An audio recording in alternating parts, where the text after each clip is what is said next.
Marcel Campion, bonjour. Bonjour. Vous êtes à la tête de la liste Libérons Paris pour les élections municipales des 15 et 22 mars prochains. Merci d'être venu au Salon des entrepreneurs.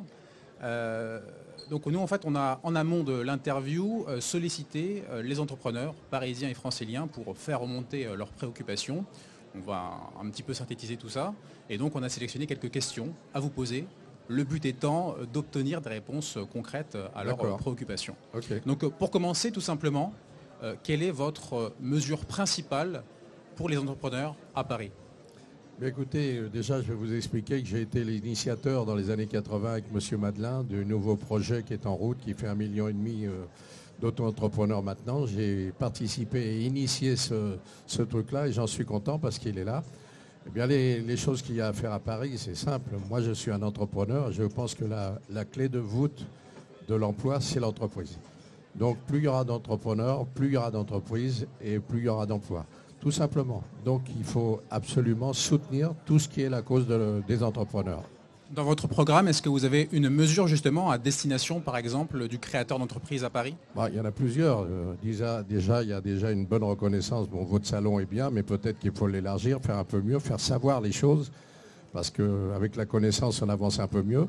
Mais favoriser l'entreprise, on peut le faire dans tous les domaines, dans tous les niveaux. Moi, je sais, j'ai commencé avec une toute petite entreprise, j'ai grossi mes entreprises, j'ai embauché plusieurs milliers d'emplois, dont certains sont devenus des entrepreneurs. Donc je ne vais pas vous les détailler, mais vous avez un certain nombre de choses qui sont faites en faveur de l'entreprise à Paris, oui. On peut juste en donner une pour avoir un exemple? Bien déjà, refaire un genre de salon comme vous, mais un peu plus populaire, parce que celui-là, il est joli, mais il est un peu élitiste. On peut le remettre dans la rue, un peu comme une fête foraine, et puis apporter tout le monde sur le tas, et puis voir un peu tout ce qui peut se développer, y compris sur le terrain. L'une des préoccupations majeures des entrepreneurs qui nous ont contactés, c'est la pression foncière à Paris. Que proposez-vous pour favoriser l'implantation d'ateliers, de petits commerces à Paris?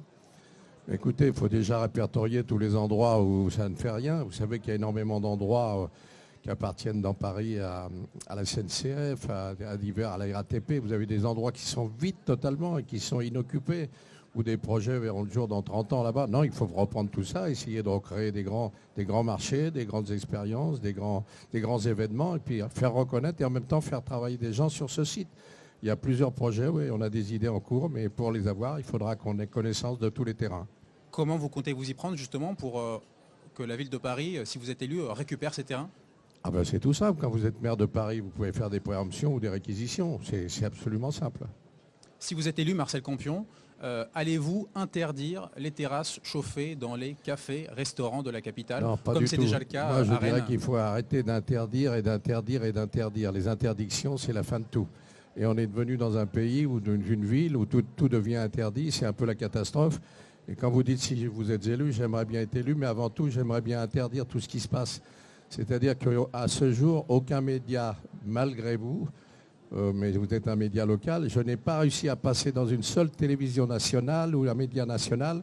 C'est interdiction de me prendre. C'est un jeu qui se joue entre personnes, c'est un système et j'en suis exclu.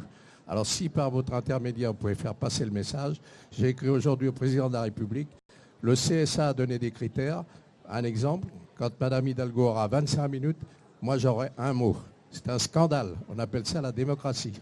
En tout cas, chez nous, on vous a donné 10 minutes comme tous les autres candidats. Oui, donc, merci, 10 minutes. N'hésitez pas justement vous n'êtes pas tenu par le CSA et vous n'êtes pas national. Pour revenir justement à cette interdiction. Mais je vous en remercie.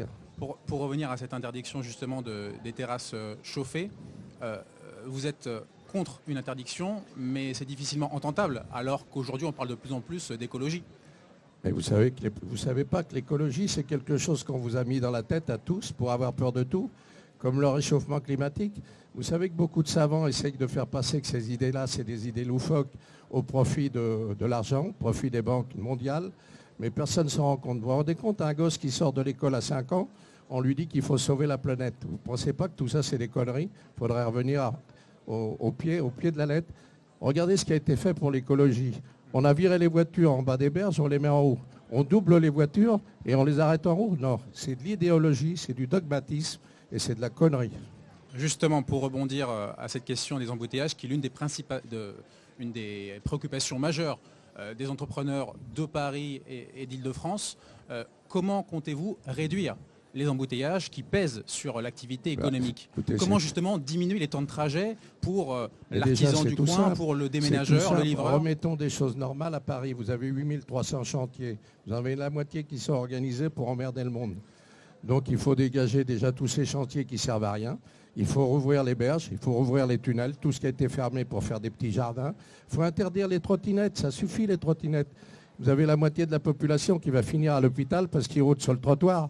Alors tout ça parce qu'on dit l'écologie, les verts, il faut arrêter ces gens-là, ils vont tout détruire Paris. Ça a déjà bien commencé. Donc Paris redevient la capitale du tout-voiture. Mais bien sûr, comme les grandes villes du monde. Est-ce que vous avez voyagé? Bon, il faut faire des améliorations peut-être, il faut faire des parkings, il faut créer des navettes, il faut faire des choses comme ça pour qu'il y ait une meilleure mobilité. Mais il faut arrêter ce scandale qu'on est en train de vivre. On va nous refaire Paris, on va nous mettre des forêts dans Paris et pourquoi pas des singes en plus. Qu'est-ce que c'est que ces histoires? Donc vous remplacez les pistes cyclables par non, des voies il y a de des circulation? pistes cyclables, il y en a 10%. Il faut les aménager un peu mieux, mais certainement pas 100% comme a dit Madame Hidalgo, ou alors les Parisiens sont devenus fous. Il ne faut pas qu'ils laissent faire une chose pareille. Mais c'est eux qui vont décider, les Parisiens.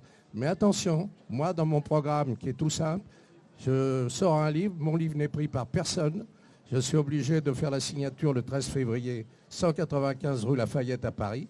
Moi-même, parce que personne n'a le droit de faire signer mon livre, et je ne passe dans aucune télévision, parce que c'est un système en marche. On vous laisse encore une fois la parole, donc n'hésitez pas à nous faire part de votre programme. Si vous pouvez mon le détailler. Programme, il est simple, une meilleure mobilité, une meilleure sécurité, une meilleure propreté. C'est tellement simple à faire tout ça. Mais on est dirigé par des incompétents. Regardez l'actualité en ce moment. Vous avez tous ces incompétents qui sont en train de vous expliquer ce qu'ils vont faire, avec des milliards. Des milliards pris où? Avec quel argent? Avec des emprunts que les Parisiens auront sur le dos pendant certaines années. Donc c'est incroyable que tout le monde écoute ça sans rien dire. Je suis un petit peu révolté. Je suis né à Paris, je suis parisien. Il y a 80 ans que j'y vis. Je n'ai jamais vu un bordel comme ça.